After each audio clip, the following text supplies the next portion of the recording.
Inihahandog ng NSTP Diliman Office ang Sikhay Lingkod V, an online volunteerism fair.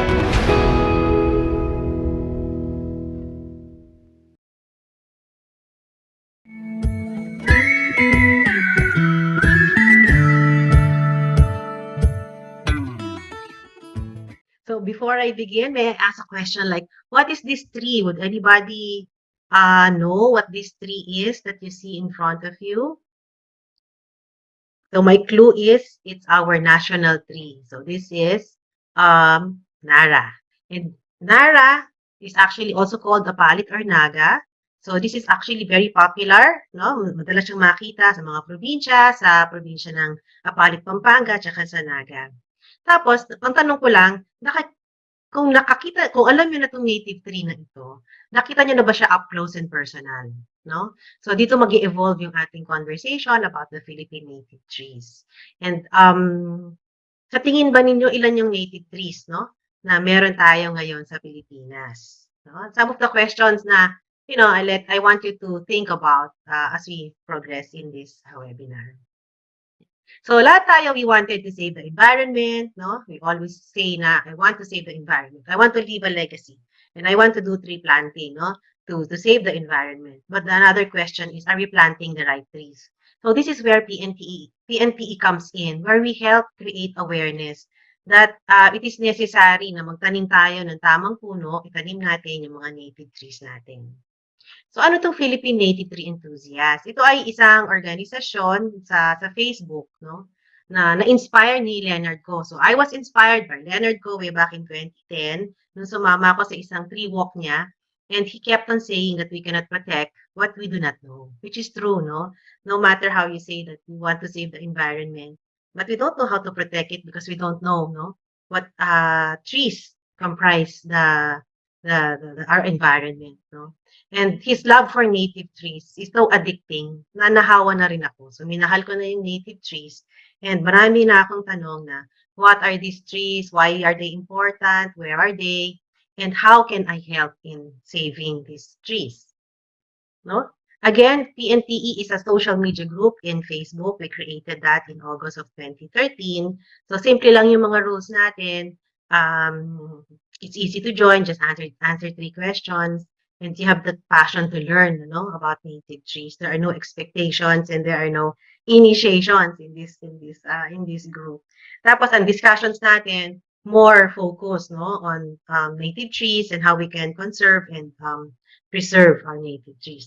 Our members are now over almost 20,000 coming from different sectors. Marami tayong experts, marami tayong mga academicians, coming from also DNR, more of enthusiasts, no? Itong mga enthusiasts na to come from various professions, may mga doktor, may mga abogado, may mga estudyante, mga teachers, all coming in, sharing their knowledge, no? So, ang laki ng wealth of knowledge dun sa group, no? So, for those who are members, I'm sure you can relate, no? And those who are interested to join, please join us and enjoy the discussions.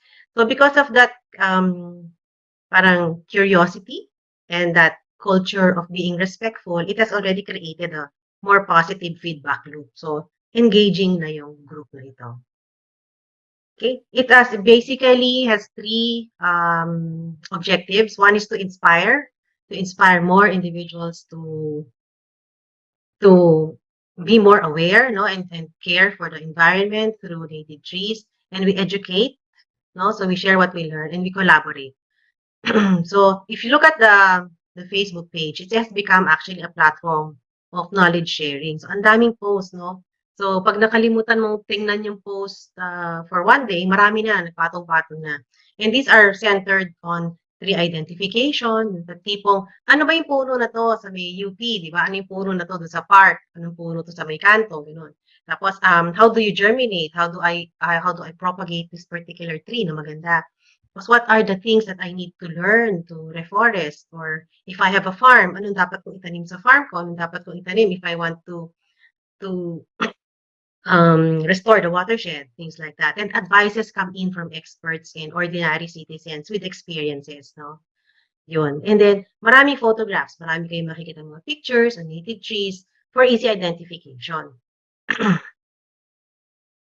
The group has already expanded to different provinces, no? So the mother PNTE is based in Diliman, no? So it has now branched out. So people were inspired, so they started creating their own groups, or they decided to do other things by themselves, no? And creating more groups in their specific localities. Sabi kasi nila, they cannot participate in the Diliman activities. So gusto nila magkaroon ng activities within their own small group in the locality that they are in. So ngayon, ang nangyayari, meron silang activities and then they do a lot of seed exchange, nagmi-meet sila, and they have their own activities. Again, revolving around native trees. Okay? Yung native trees kasi natin, if I just may share with you, is what composes our natural forest, di ba? Ito yung natural na forest natin na nagkaroon na ng symbiotic relationship sa mga nakatira doon sa gubat, yung mga wildlife na nakatira doon over the years, no?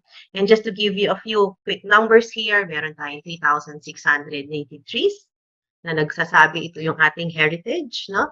Tapos, ang Pilipinas is one of the 17th mega-diverse countries in the world, wherein we have 70 to 80% of the world's flora and fauna found in the Philippines. So, maski hindi ka na lumabas, dito ka lang, then you get to see 70% of the world's flora and fauna.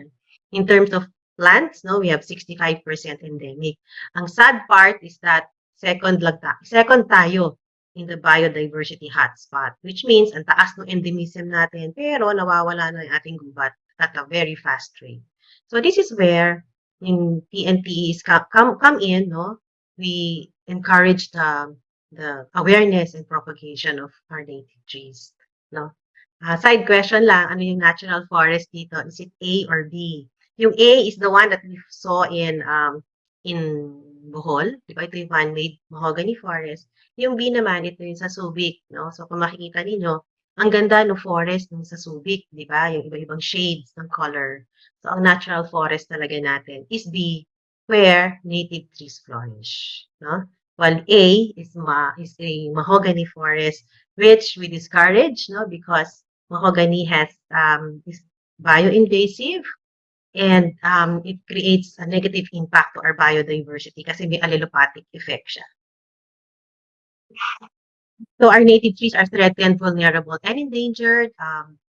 So we need to become the voice of our native trees so that we can save them. No, we can save them and we can create awareness before it becomes physically extinct. So mawawala na siya, di ba? Kasi nakakalimutan na siya. Hindi na wala nang nagpo-propagate. And then it will be extinct, no, from the memories of the Filipino people. Okay. Here are some of the activities that we do, and I encourage you to participate and volunteer. If you're not yet a member of PNTE, please join us and help us in our activities. If not, you can do your own activities and support the advocacy. Diba? So here is a pocket forest that we created in Tanay, Rizal, no, in kilometer 52, last November 2020. So medyo kalbo siya, ganyan. But then when we visited it yesterday, malaki na yung mga puno, no? And here, we need volunteers. Well, you can allocate space for native trees, help us in tree planting, tree nurturing, nursery management, organize events, and documentation. Okay? You can also do it in your own simple way. You can start collecting seeds, diba? And then grow the seedlings and donate the seedlings that you are able to produce.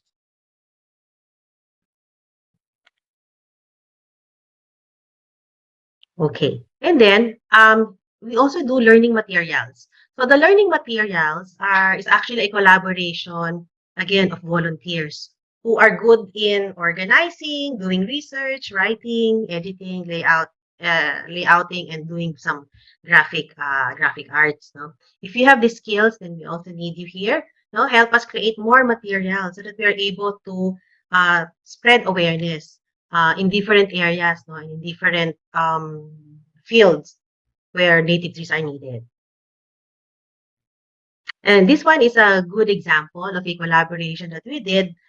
We collaborated with different PNTE members, no, and then which came up with a PNTE book. No, the book contains 300 species of Philippine native trees with very colorful photographs to help you identify the trees. So if you need a copy, just check out the different bookstores where you can purchase the book. We also have learning sessions. So we get invited to different talks, no? Or number one, getting invited. We also do webinars. No, we used to do webinars, but we needed help again. We need volunteers to organize the events, help us facilitate it, be an MC, and be one of the educators. Yeah. So these are good volunteer work for NSTP students. Tree walks. Yeah, these are some of the things that we do also. No? Often we do tree walks to create awareness of what are the trees around our neighborhood, or in farms, or in parks. No, so these are some examples in Victoria Valley, in Zamboanga, in UP Land Grant, and in West Grove. Okay, so basically that's the presentation. You can actually join the PNTE group. Actually, the PNTE, we are all volunteers here, and we volunteer in small ways that we can.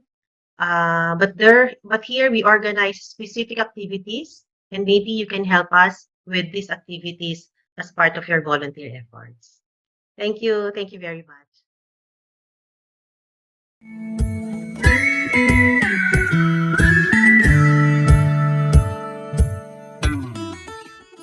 Should be good, no? So thank you again, no, for inviting us here, for giving us the opportunity to share the work that we do, and hopefully engage your students to volunteer and work with us in the future.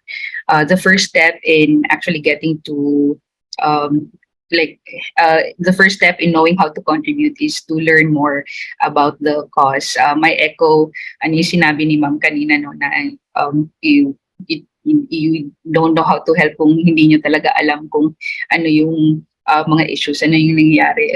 Ni-rephrase ko lang, no? So we appreciate you giving us this platform. Not a lot of people know about the plight of our Philippine eagles. I'll give an analogy that is relatable to our everyday lives. Before tayo natutulog at night, we make sure na sarado yung mga gates, nakalock yung mga doors. We make sure na yung iba baka may mga guard dogs pa sa labas ng bahay, or may mga CCTVs pa siguro, or yung mga sensors, alarm systems, etc. No? So we do a lot of things to make sure that our properties and our family, are safe.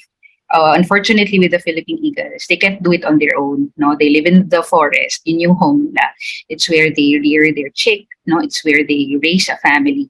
Unfortunately, hindi nila kayang protektahan yun mag-isa. That's why we at the Philippine Eagle Foundation engage our local communities as well and support them through livelihood options, kasi sila yung directly nagpo-protect sa Philippine eagles, kasi they share the forest, no, with the Philippine eagles. Siguro a little briefer lang about our eagles, since 10 minutes lang ito, no? So they are monogamous, no? They mate for life. They have a lifespan of at least 25 to 30 years. But at the Philippine Eagle Center, the oldest was 48 years old in captivity. And she died of old age na din. May katarata na siya. They also lay one egg every 2 years. Sa wild yan, since they have to rear the chick for 2 years, and the chick leaves the nest after 2 years. That's the time they breed again. At the Philippine Eagle Center, pwede silang magkaroon ng dalawang eggs in one breeding season, but it's always one at a time. That's because they don't rear the chick anymore. We get the egg, we send it to the lab, doon namin ini-incubate, and they can do double clutch. So within the same breeding season, they could still produce an egg.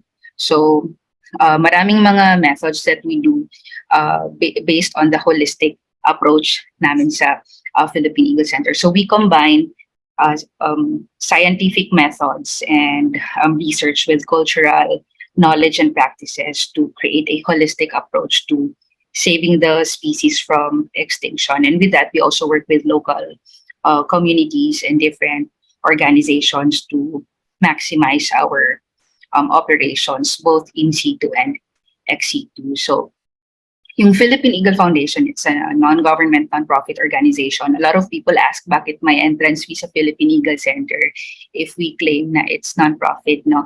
So the money doesn't go to anybody's pocket, or it doesn't go to one family, no? The gate fees go back to the upkeep of over 100 animals at the center. So for the record, there was no animal taken from the wild to put there on exhibit. So yung mga animals na andun sa Philippine Eagle Center were either confiscated from the illegal pet trade or rescued after they were shot, or yung mga tinurn over after they were pets for a while. Most of them get released back to the wild. Unfortunately, not everyone is eligible for release anymore. Depende sa assessment ng mga on-call and volunteer veterinarians natin. They would tell us na hindi na pwedeng i-release tong mga certain raptors na ito.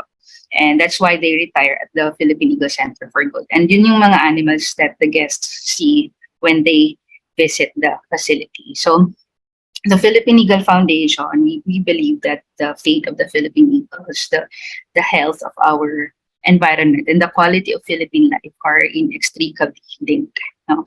So therefore, we are firmly committed to ensuring the survival of these eagles, the biodiversity it represents, the habitat it represents, and the sustainable use of our forest resources for future generations to enjoy. So imagine, pag ini-envision nyo na si-save nyo si Philippine eagle, automatic is-save nyo yung forest home niya, no? Parang yung bahay nyo lang.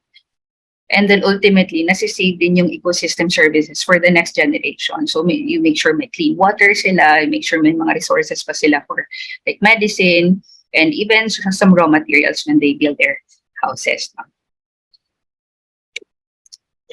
Ayun. So we go by our four programs. So yung conservation breeding team is the one responsible in like breeding Philippine eagles in captivity. So we rear chicks. So we take care of suitably reared chicks so we could release them to the wild. The last eagle we released was in June this year sa Sarangani province, and last year I think we released one in Bukidnon. There was another in Cotabato the previous year. So we released eagles year on year, and we cannot monitor all of them if we don't have the support of our forest guards. And that's when the research and conservation team comes in. So we train our forest guards in telemetry use. They're also good in GPS readings already. No? Sila na din yung nagpapatrol on a regular basis to make sure that the eagles there are safe and secured. And we usually engage the volunteers in mga social services that benefit the community. So I'll give an example. Nung pandemic, di ba, medyo mahirap yung modular na system sa mga parents kasi not a lot of them went to school. So yung mga volunteers natin, pumupunta sila sa communities. They help, no, nagtututor sila sa mga parents, hindi sa mga students, sa mga parents. So the parents find it easier to teach their kids, no? And hindi sila ganon ka nahirapan sa pag-support sa mga kids nila to answer the modules. So we base on the skill set din ng mga volunteers, no? And meron ding mga volunteers who help us na nagko-conduct ng mga medical missions sa mga communities. So we believe that the best people to protect the forests are the indigenous peoples communities that live within the nesting sites of our Philippine eagles, diba? You see, most if not all of these areas are still part of their ancestral domain. So if we give them an opportunity to directly participate in the conservation work, mas sustainable siya.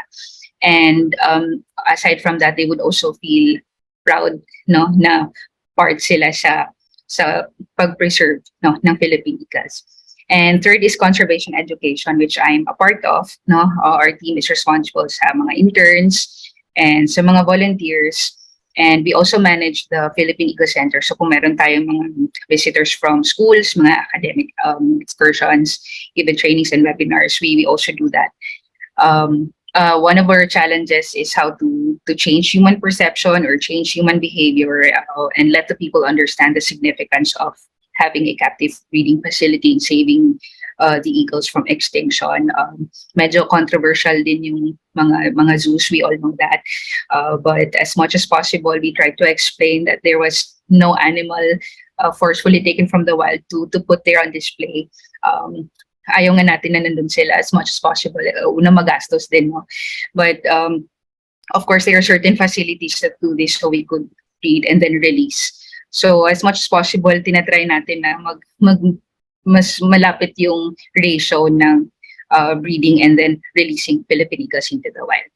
And fourth is yung development program, which handles communication, fundraising, and marketing. So kahit mga marketing students or hindi environmental science na mga courses can volunteer with us. We base it on your skill set. So kung magaling kayo sa market ng magaling kayo sa marketing, you can also help our community sa mga enterprises nila, no? May mga social enterprises sila.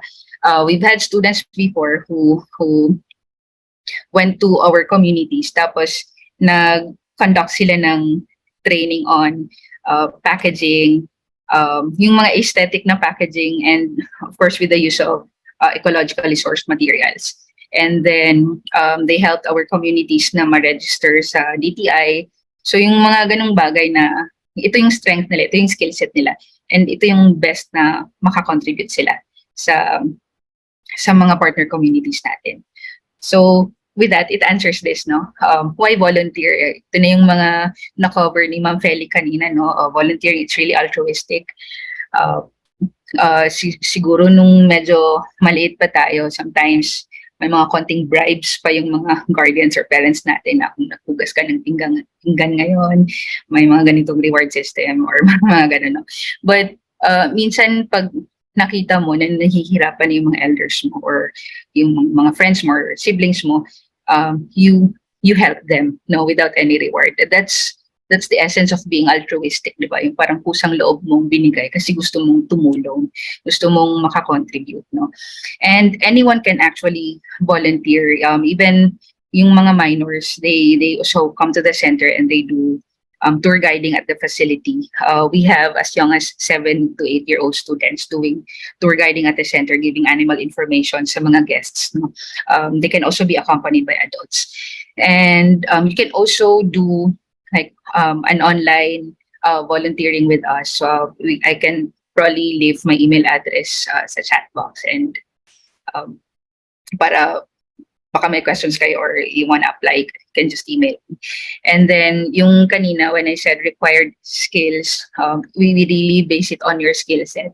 Of course ngayon dahil these are changing times and medyo we have to be parang up to date with technology.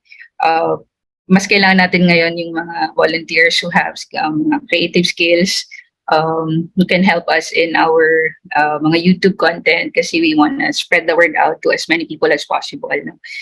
To as many places as possible. So that really help us.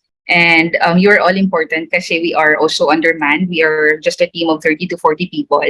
And ang laki din ng contribution ng volunteers namin. They're even like more than the regular manpower sa Philippine Eagle Center already. So, yun, how can you help in the conservation work? I'll give you my email address. You can reach out to us. And we can also have a Philippine Eagle Foundation orientation. Meron kaming schedule, not final yet, but probably 2nd or 3rd Saturday of December. But hopefully through sila Sir Anthony, we can give you the link.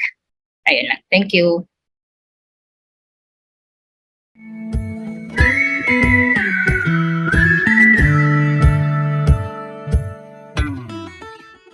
Ako si Celine Tabinga from the Institute for Climate and Sustainable Cities, or ICSC for short. And I'll be talking more about our work and must put forward on how active partnerships with communities as well as citizens is very crucial po sa line of work na ginagawa natin. So, just to cover a little bit about background about ICSC. So we are an international NGO po based in the Philippines. I'm currently actually in the office with a few of my office mates, and we are located in Quezon City. So in just po, ICSC advances climate policy and low carbon climate development in the local, national, and even international level po. So we work with government sectors here and even outside of the country, as well as civil society organizations, the academe, as well as private sectors na po. And of course, we work with citizens and communities kasi we really value po yung activism and volunteerism, because volunteers for the longest time has been very instrumental po in carving our path to where we are now. So I won't be able to cover yung grand scheme of our work given the time limit, but I'll attempt to show you yung central work na we have here locally where we engage and partner with volunteers on the ground. So, ayan.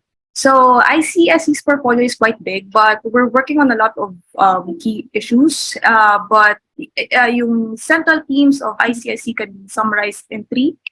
So that's climate, energy, and innovation.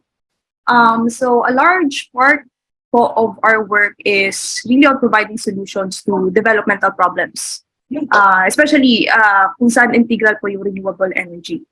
So through the years po, through our Recharge Pilipinas program, ito po yung satellite office namin in Tacloban City, we have been able to design and incubate several RE systems and low carbon solutions through the help, of course, of the communities themselves, even the academe from in and out of, even outside of the country po. Kasi we have interns, we also support interns from outside of the country. So here po are just a few of examples of what we incubate. So first is itong nakita niyo po on the left side. The first image is ito concentrated solar cooker, which was designed by a previous Dutch intern. Another is yung pinaka the left, image 3, is solar powered irrigation system built by the local academe din in BSU, I think. And although I was not able to include other photos pa, but just to mention, we also have solar freezers for women's livelihood, especially sa mga islands, small islands na far-flung areas, solar monitoring systems, and we also piloted yung electric jeepneys. ICSC is actually one of the first na nag-pilot here in Makati, in the Philippines in general po. So,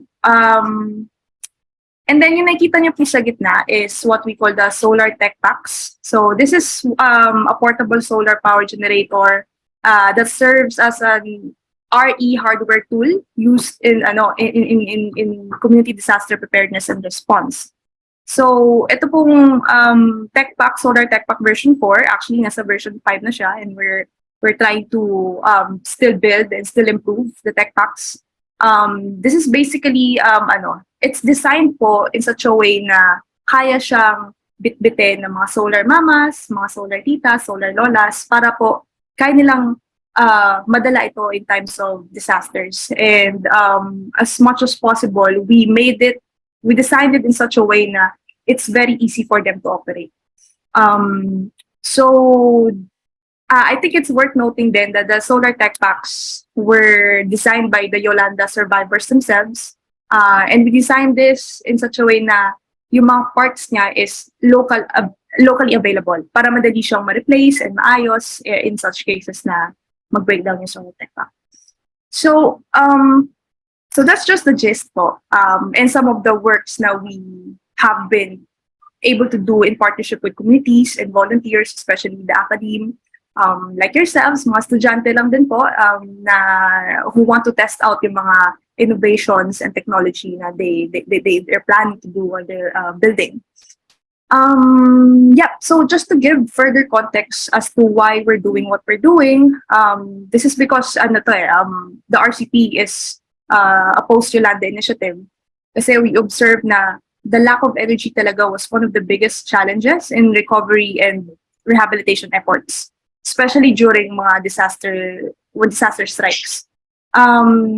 We observe na power infrastructures, yung mga poste, for example, they sustain the most damage kapag may dumaan na typhoon. So we saw na but we want to reiterate na having access to energy, mga light sources, is not really addressed talaga at the forefront of disaster response. And usually, itong problema na to is relegated often to yung mga power providers. For example, Meralco, which is yung mandate nila is, yung main priority na is to repair power facilities, to restore electricity sa main grid or sa communities. So what happens is walang immediate reaction or short-term solutions whenever nawawala ng ilaw.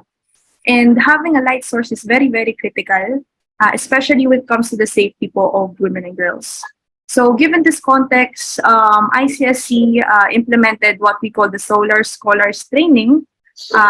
So this basically aims to train and equip yung mga community disaster frontliners on the application of solar energy to power yung mga critical na community facilities katulad po ng mga toilets, mga barangay health centers, at mga evacuation centers. So the first photo on the left, I don't know if it's on the left for me or on the right for you, but yung image one, that shows you yung mga local solar responders, solar scholars. Solar is scholars yung tawag namin sa kanila. So this is comprised of mga community leaders, mga people who would want to be capacitated talaga when it comes to emergency response. So okay, so since so the second photo pala shows you yung ang tinatawag namin mga reserve volunteers. So from solar scholars, graduate sila to reserve, and ang idea of the reserve volunteers, sila po yung mga dinedeploy namin in other communities po. Bali sila po yung nagtuturo on how to operate yung tech packs, to teach them about renewable energy and RE in times of disaster. So yun po yung in general what the solar scholar and reserve volunteers do. So in a way it's it's paying it forward po, kasi ito yung mga community survivors, sila na po yung tumutulong sa mga ibang communities po na nasagi din po ng bagyo. And ayan, so gusto ko lang din isingit because at ICSC we value talaga inclusivity, and in fact most of the employees here at ICSC, we are about 35 and below, so generally very young yung population ng ICSC, and most of us are women. We're very, very proud of that. And so we want to also reflect this in the way we work. So on last 2018, inilunsad po namin yung Women-Led Solar Scholars Training in Marabot, Samar, kung saan po yung mga solar mamas and solar lola, sila po yung kinapacitate namin, trinain po namin to handle yung solar tech packs, and to train them po on the concepts of renewable energy, the concepts of climate change. And this is just to give you an overview of how the tech packs are applied on the ground. So as of now, we have more than 470 solar scholars po, and then 33 are Reserve Corps volunteers. And we have deployed already about 200 solar tech packs across the country. So we have one in Visayas, in Mindanao, and even in Luzon. I think we have deployed them in over about more than 30 plus communities and municipalities. So just to show you po, nagagamit po siya sa community emergency drills, of course, sa disaster response. So for example, nagamit po yung solar tech packs in Leyte, during the earthquake, during Typhoon Ursula, in Giwan, in Typhoon Ulysses, and even last, dumaan po yung Super Typhoon Odette. We deployed some RE, some Reserve Corps volunteers po in Surigao del Norte, in Sierra Madre, in Giwan, Samar, in Leyte, in Cagayan, and a lot more places po. So, and just to add, as you can see on the upper left, we also did the training, the Solar Scholars training outside of the country. So we brought it to Fiji to capacitate din yung mga volunteers ng Fiji 350.org, which is a grassroots movement po working on climate justice. So, ayan. So, apart from our work on RE, we also look into one of the key themes of ICSC na we're looking at is on mobility, specifically on urban mobility and urban transport. So we develop itong tinatawag namin Mobility Awards. This is basically an award-giving body kung saan din-recognize po namin yung mga bike-friendly cities, LGUs, bike-friendly private establishments, and businesses. Kasi, and the way we do this is we ask the people, sino sa tingin nyo ang deserving to be awarded of the Mobility Awards? And sila po yung nagna-nominate kung sinong city, sinong businesses. And through them, the idea is we wanted to elevate talaga yung boses ng masa and to give praise and to show yung mga good practices when it comes to promoting active mobility. Because we want that to be replicated at magkaroon ng healthy competition among LGUs and businesses para po magawa rin nila ito in their programs. So, apart from that, isa sa mga offshoot ng Mobility Awards kasi we partnered with more than 20 LGUs now. So we have this, what we call the Bike Count Project. This is basically where we count bicycles on the road. Kasi as of now, we don't have enough baseline data for active transport users, which is walking, pedestrians and cyclists. And even PM users, mga personal mobility users, yung mga e-scooters na nakikita nyo po, we counted them. We actually piloted this last year and we did it again. We piloted in Metro Manila last year and then this year, inopen po namin siya nationwide kasi a lot of citizens sa iba't ibang cities wanted to also do the bike count in their cities. So just to give you a glimpse of the results, here we were able to mobilize 612 volunteers across 10 cities, across 99 locations in the country, and we were able to count more than almost 200K cyclists on the road. So malaking halaga po yun. And the reason why we count is because we want to show the data to our local governments para po mapakita na people are actually cycling sa ating bansa, and we need those number to show na marami talaga yung bisikleta. In that way, we show the government na they need to be protected as well. Hindi lang dapat mga kotse yung binibilang. So, I don't know if I have enough time. If it's okay to show a very short video of the bike count, just to let you hear then about yung experience din mismo ng mga volunteers namin na. So,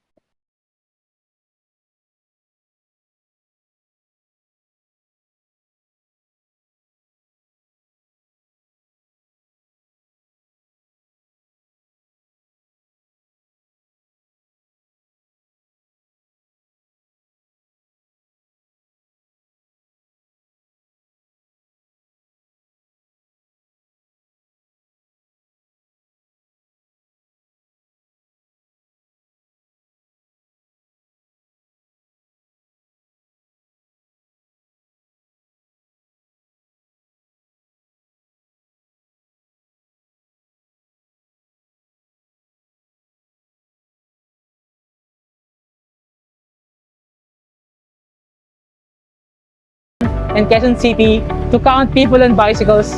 We are also doing simultaneous count in Naga City, Cebu City, Mandawi City, Iloilo City, and Davao City. The June Bike Count program is a citizen-led collaborative capacity sharing effort by the conveners of the Mobility Awards, and they include the Institute for Climate and Sustainable Cities, the Climate Reality Project Philippines, Manila Moves, 350.org Pilipinas, and the Pinay Bike Commuter Community. We are doing this manual, volunteer-driven bike count program to address the gap in terms of the lack of useful bicycle traffic data in the country.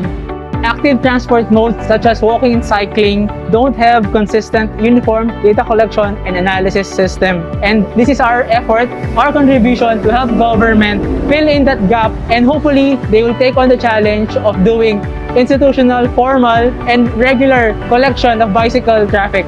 We are doing the bike count program to help government justify funding, document the many benefits of cycling as everyday transport, and inform or influence policymaking and project implementation for making cycling easier and safer for everyone. My name is Ian G. Canzon. I'm a volunteer for Tomas Morato QC. I've been cycling since 2002. I've seen roads na talagang hindi siya maayos, signages, stoplights, and all. So, I wondered kung anong pwede kong maitulong para sa mga kapwa ko siklista. Kahit na simpleng maliit na bagay lang na paglilista, kung gaano karaming siklista, may helmet ba, wala, pedestrians, anong conditions ng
For the LGU, I hope itong ginagawa namin kahit simple lang siya, even though na we're just tallying, I do hope na sana makatulong siya para malaman kung ano yung kailangan nating gawin para maayos ang daan, maayos ang proseso at maayos ang sistema ng mga siklista.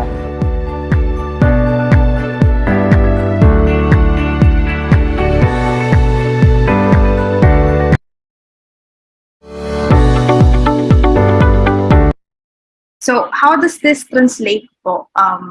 So the bike count project was actually picked up by a lot of media, and we're happy to let you know that DOTR has said that it's the bike count will be part of the 2020 budget nila na allocated for the procurement and installation of automated traffic count. So that's a big win for us. And just to end, if you want to volunteer with us at ICSC or to intern, just please, I'll be showing itong emails where you can contact us if ever you're interested. So thank you so much, and sorry if medyo maba yung oras. Maraming salamat po.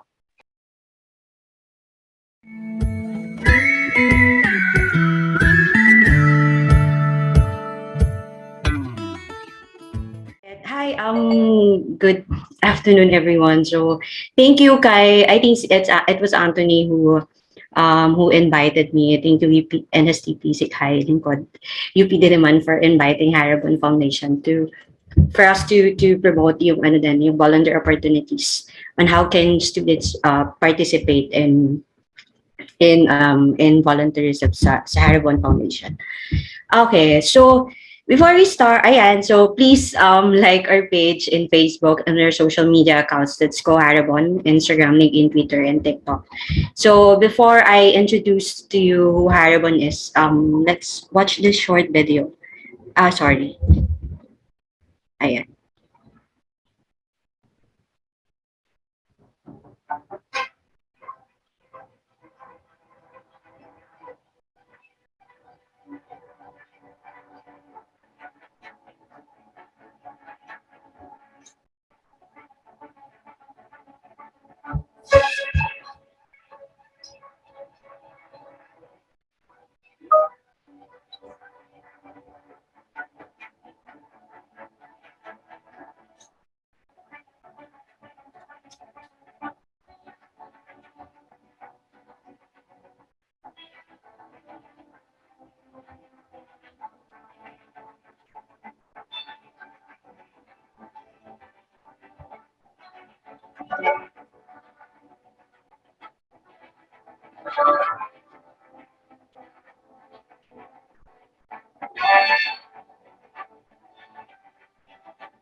All right.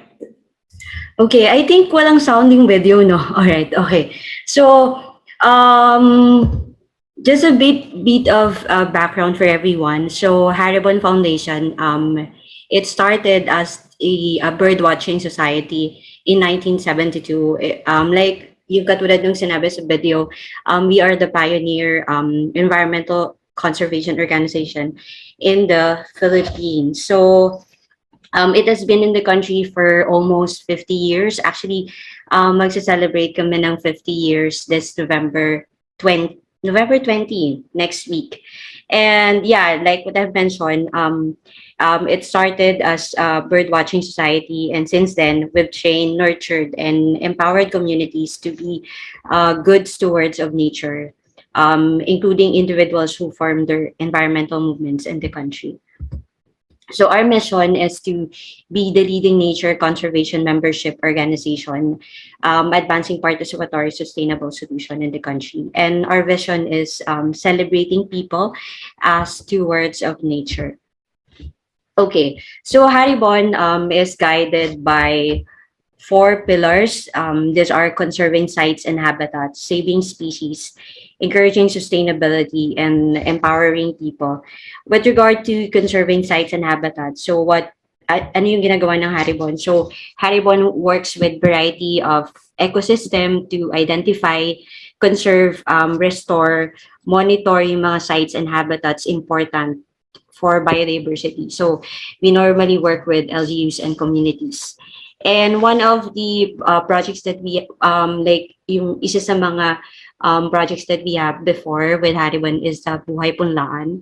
So it's a nursery of native trees at the Caliraya watershed in Numbal, Laguna. So kanina na mention ni Miss Sel yung how native trees is very important. So, and basically yung Buhay Punlaan, it covers 2 hectares area and serves as a learning laboratory and direct response to the shortage of native trees in the country today. We also establish under conserving sites and habitats protected areas by international laws. So we work with local communities to establish critical habitats together with the LGU. Under din dito yung Forest for Life movement. So yung Adopt a Seedling program, we have Adopt a Seedling program with Haribon. And for saving species naman, so basically Haribon conduct research on biodiversity to reveal yung mga mysteries behind some country's most unique wildlife and their connections to the habitats that we share with them. So isa sa mga project namin dito is yung Species of Hope, the Dulungan. And encouraging sustainability. So this is where Haribon works with other government sectors or LGUs to create policies that will create ensure sustainability in the environment. And lastly, we have the empowering people. So ito nga, I will discuss it later. Papasok dito yung forest governance project namin, the Women Go, and Haribon membership. So basically, Haribon, this is what we do, our main work. Through our diverse portfolio of projects, our team of experts continue to work hand in hand with locals and partners coming from various backgrounds in creating sustainable, life-changing solutions. So these are the list of our expertise: yun, habitat restoration and conservation, species conservation, scientific research, policy advocacy, environmental education, community capacity building, and public engagement. We are also an IUCN member. It stands for the International Union for the Conservation of Nature. And we are a BirdLife International partner. So basically, yung Haribon lang yung nag-iisang, parang yung Haribon, it serves as the BirdLife of the Philippines. So we are BirdLife International. So some of the volunteer opportunities, actually, during the pandemic season, sobrang naging challenging for us kasi normally yung mga activities that we do conduct are face-to-face. So we had, so ngayon this year, ang maganda kasi bumalik na yung volunteer opportunities that we have. So currently we had our tree planting. So it started last July to November. Actually, yung tree planting program, it's under Forest for Life movement ng Haribon. It started in 2005. And as of October 2022, we were able to plant 1,054,742. No, it's not 1,000. It's 1,054,000. Almost, actually 1 million, more than 1 million native trees were planted as of October this year. So, yung tree planting activities naman, we normally conduct it during rainy seasons to assure the survival of the native tree seedlings. So, we started as July and this November. Actually, ongoing then until December, we have scheduled tree planting activities. So, we also do coastal cleanup activity. Yeah, this one, it's a Band-Aid solution, but it's an opportunity to create awareness and how to know, diba, that Philippines is one of the contributors of one of the, like, I think third plastic polluters in the world. So yeah, we also do coastal cleanup activity.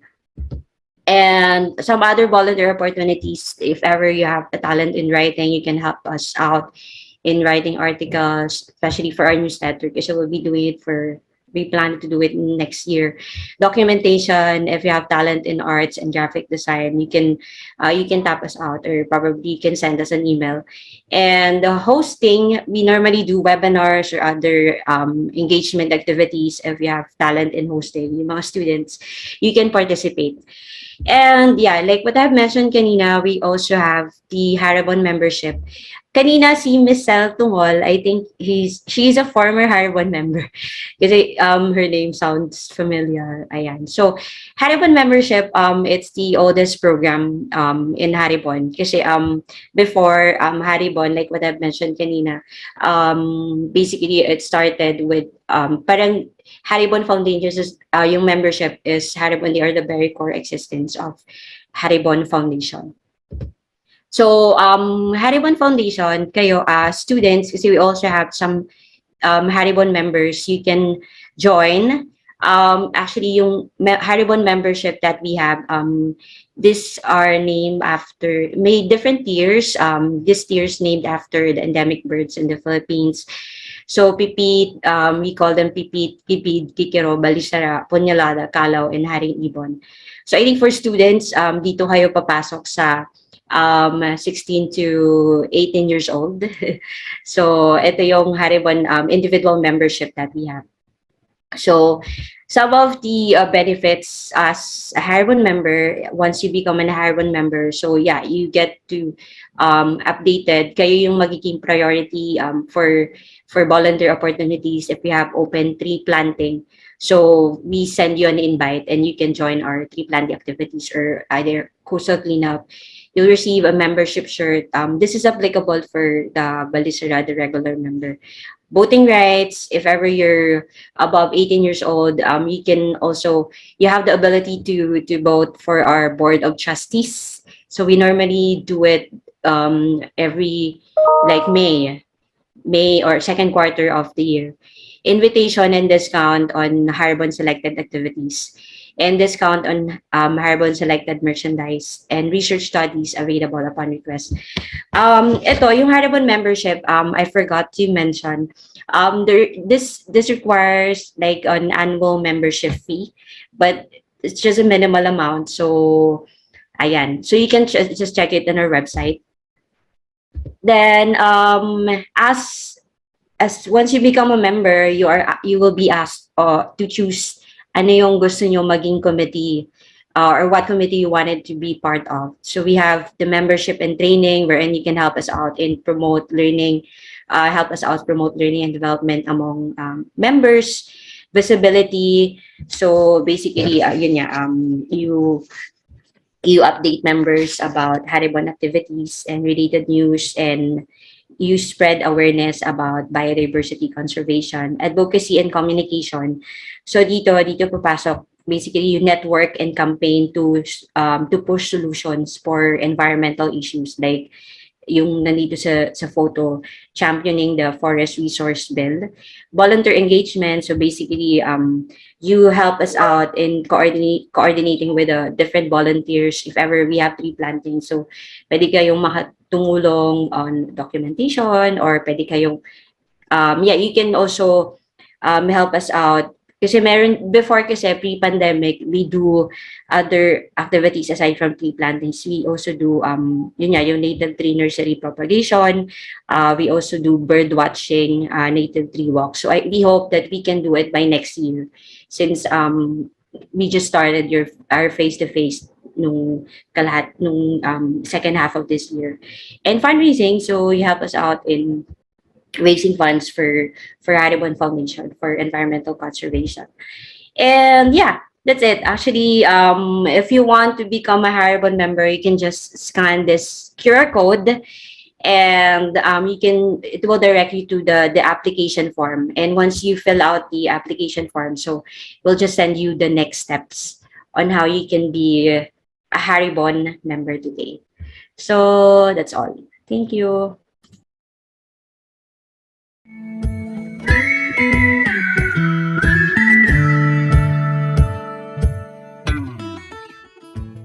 Good afternoon, everyone. I'm Ferth, Manaysay, Deputy Manager and Programs Lead of the Philippine branch of the Climate Reality Project. We're a nonprofit organization dedicated to using strategic communications and grassroots strategies to educate both government and private sector leaders and the public about the urgency and solvability of the climate crisis.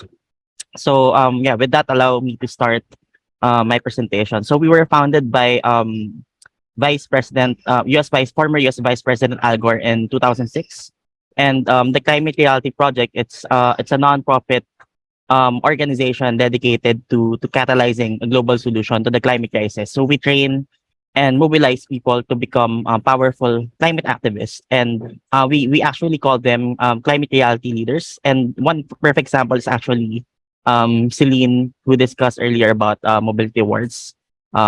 She's one of our climate reality leaders, and the climate reality, we believe that real change comes from the ground up, and so we know that a small but committed critical mass of activists and actors cannot only transform society but also change the world. And that's why we provide climate reality leaders with the skills, campaigns, and resources to push for aggressive climate action and high level policies that accelerate the transition of sectors into a low carbon economy. And we do this through different avenues. But to start, we have the Climate Reality Leadership Core Training. So by attending this free training with former US Vice President Al Gore and a team of thought leaders, activists, and scientists, you'll be able to gain a deeper understanding of how our climate is changing, how the climate crisis is deepening social injustice, especially in our part of the world, in the global south, and how we can confront these challenges and build the world we want. And also, of course, we also try to provide you with the practical solutions that we have at our disposal today.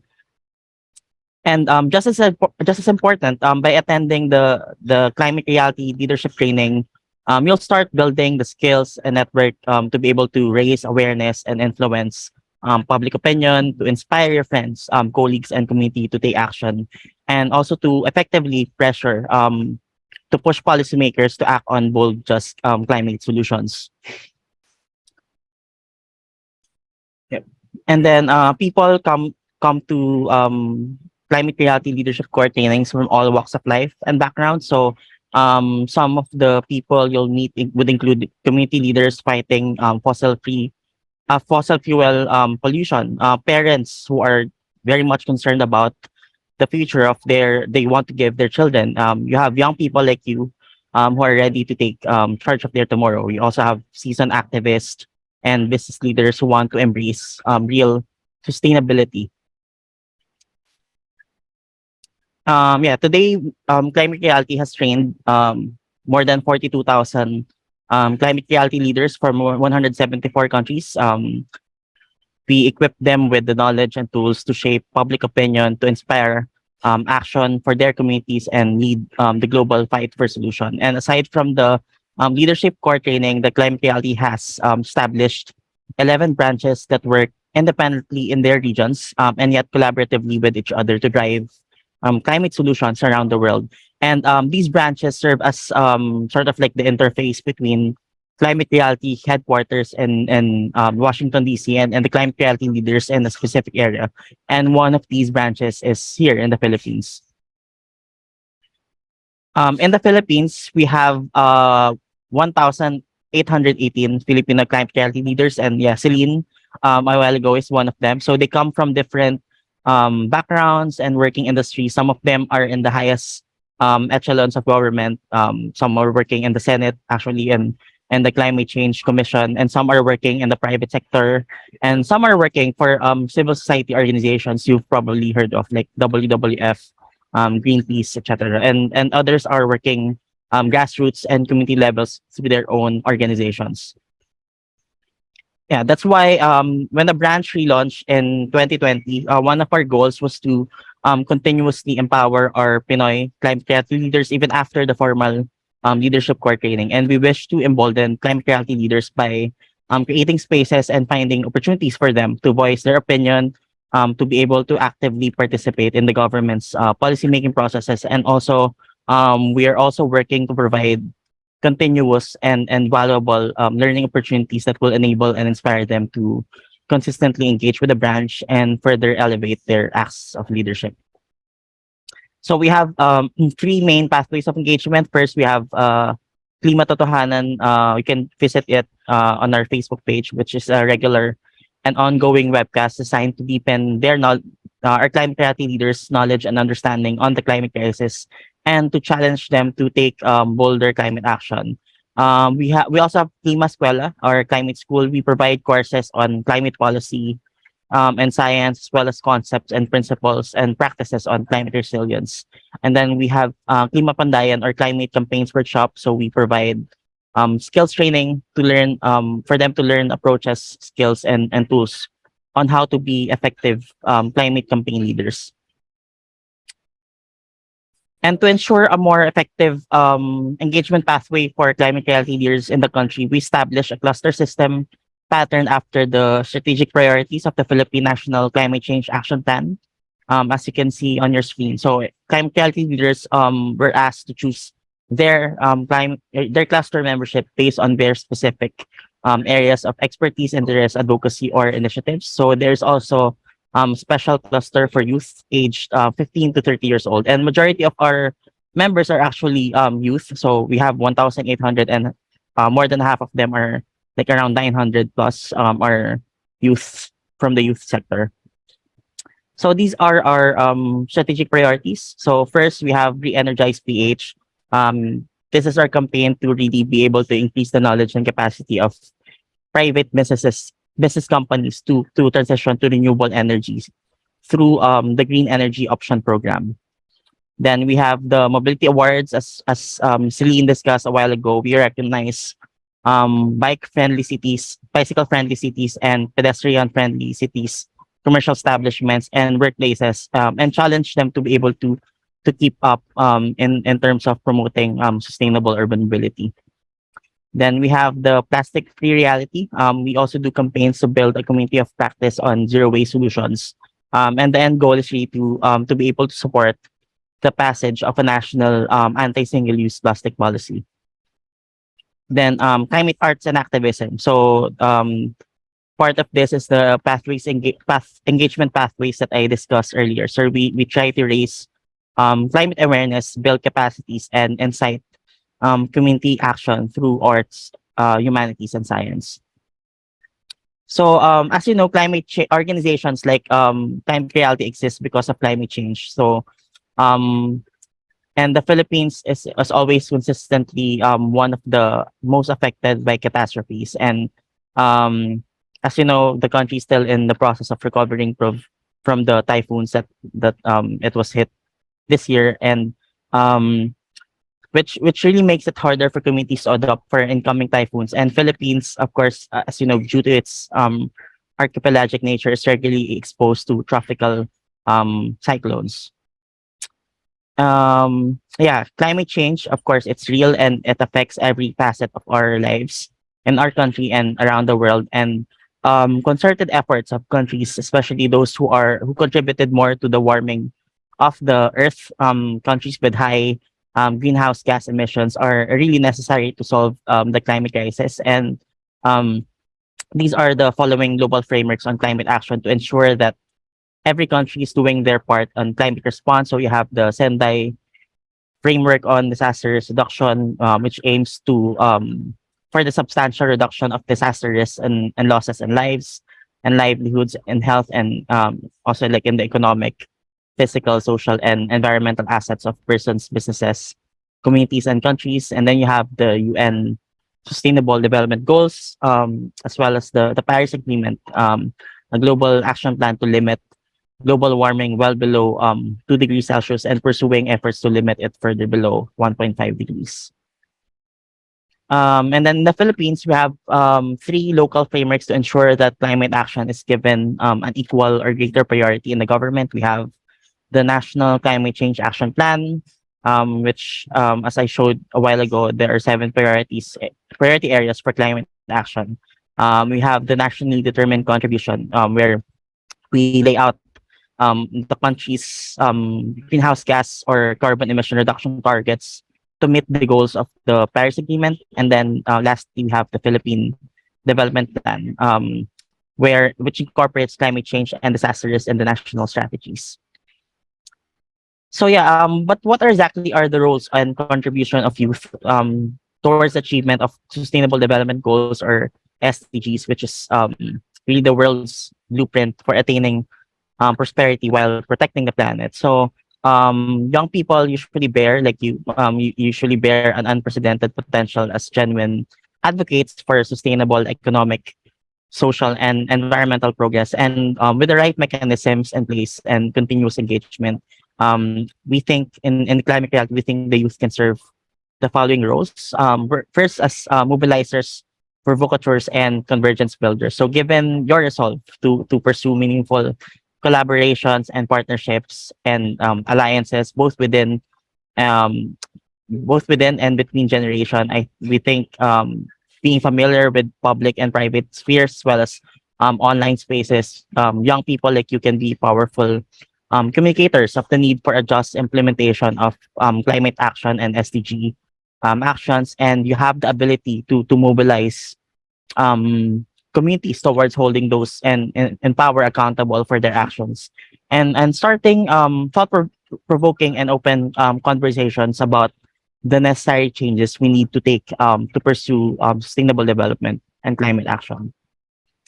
Secondly, you also have potentially the role to be educators and influencers, your ability to quickly absorb and embrace innovative and creative ideas, as well as progressive ideologies, make you ideal educators and influencers to make ordinary sustainable development. And you cannot just influence people within your generation, our generation, but you can also influence your parents, your communities, political leaders, and private sector decision makers. And this has been evident in the youth's powerful voice on, for example, on gender equality and social equality. The youth role can also go as far as policymaking and program development and implementation, and you have the potential to be co-designers of policies and programs that directly affect how fast we can achieve our climate targets, our SDG targets, while leaving no one behind. And Climate Reality Signature Climate Leadership Program has trained more young people in the Philippines in the past year, making, as what I mentioned, making the youth a really huge part of our roster of climate reality leaders, working to communicate the urgency and solvability of the climate crisis.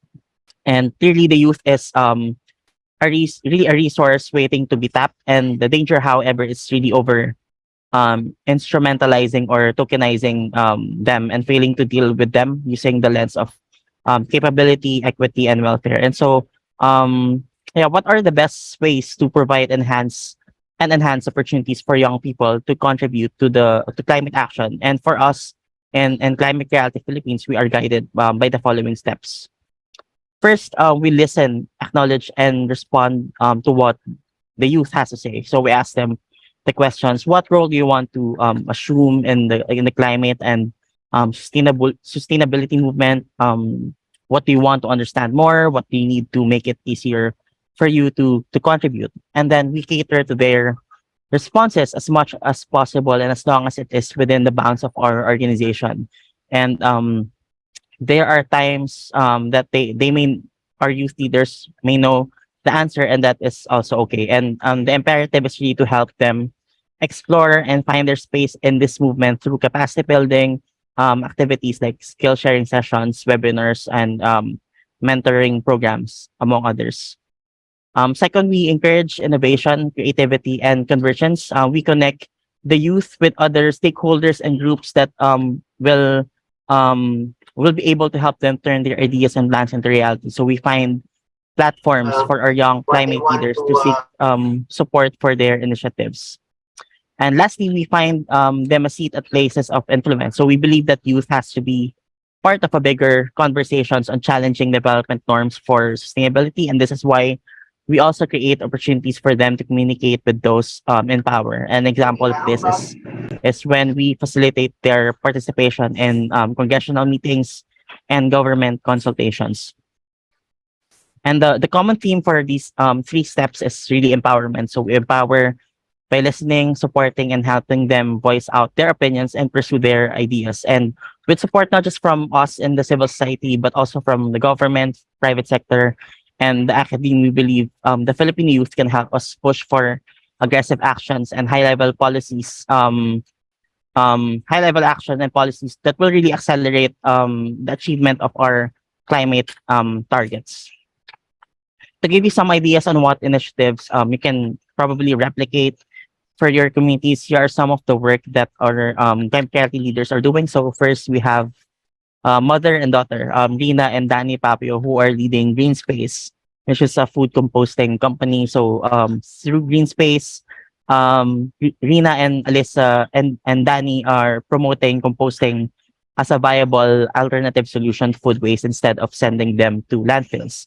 And doing so also supports healthy soil and local food production. And yeah, it is their vision and Green Space for composting to become an integral part of our daily lives. Then we have climate reality leader Mark Napao, president of Solar Hope. So he has been providing sustainable energy solutions to marginalized and indigenous communities all over the Philippines. And in the past 4 years, Mark and his group have been supplying solar lanterns to hundreds of households. And the goal is really to bring hope and light to the lives of other people and reach out and contribute to the country's growth through renewables. And then last year, the youth cluster also completed the phase 1 of their anti-single-use plastic campaign. What's up?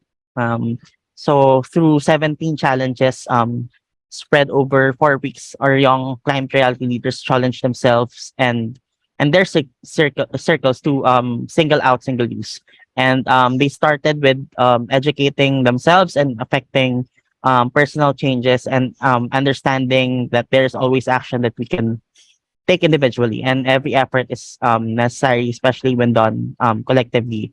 And but I think part of the message that they also imparted is that personal changes are not enough, and that our collective action must also target systemic change, which is the only way out of the plastic crisis and any crisis like the climate crisis. And they will be doing the second phase of their campaign this year, and hopefully you'll be able to join that. Yeah, we also had a project niche, a project proposal competition for climate advocates in high school and college. We do this every year, and you can also join probably if you're interested next year once we open another round. Yeah. And sorry, I'm a bit over time, but yeah, to know more about our organization, you can visit climatereality.ph. We are also on Facebook, at Climate Reality Philippines, on Instagram and Twitter at Climate Reality PH and Climate Real PH. And if you're interested to intern with us, you can send your resume at philippines@climatereality.com. You can also join our volunteer pool of non-climate reality leaders. Just sign up and the link that you can see on your screen. But of course, we are also excited to have you as a new breed of climate reality leaders. Please just visit our website or our socials to know when we'll be opening another round of registration. So yeah, you can visit climaterealityproject.org or climatereality.ph for more information. Thank you.